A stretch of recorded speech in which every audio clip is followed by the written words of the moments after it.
মসজিদ কয়টা আছে দুনিয়াতে তুমি কইতে পারবা? না। হ্যাঁ, তাহলে তুমি যে বললা আমার মসজিদে যেতে, সারা দুনিয়ার ভিতরে মসজিদ আছে দুইটা, মসজিদে আলাকসা, মসজিদে নববী, যেটা আমার আল্লাহ 30 পারা কোরআনে 6666 আয়াতের ভিতরে বলছে, 114 খানা সূরার ভিতরে। তো মসজিদ হইলো দুইটা, আর আমরা বলতেছি লক্ষ লক্ষ কোটি কোটি মসজিদ, মসজিদের শেষ নেই। তো মসজিদ খোঁজো, আগে মসজিদ খুঁজা নামাজ পড়ো।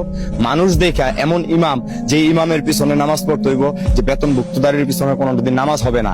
আল্লাহ বলছে যে আলিফ লাম মিম যালিকাল কিতাবু লা রাইবা ফিহি হুদাল লিল মুত্তাকিন, কোরআনে কোনো ভুল ত্রুটি নাই। তা আমরা এই কোরআন বিকৃতি করে খাইতেছি কেন? খাইতেছি আমিও তো মানুষ, তুমিও মানুষ, আমি তো তোমার ডিস্টার্ব করি না। আমি একটুখানি গাঁজা খাই দেখি এই জন্য আমি তোমার কাছে খারাপ, কিন্তু যারা এরকম হাজার হাজার কোটি কোটি টাকার পাহাড় নিয়ে ঘুরতেছে, কালো টাকার পাহাড় নিয়ে ঘুরতেছে, তারা কি করতেছে? ও আমরা এখন রাস্তাঘাটে থাকি দেখে আমাদের কিছু নাই দেখে এই জন্য এরকম নাকি?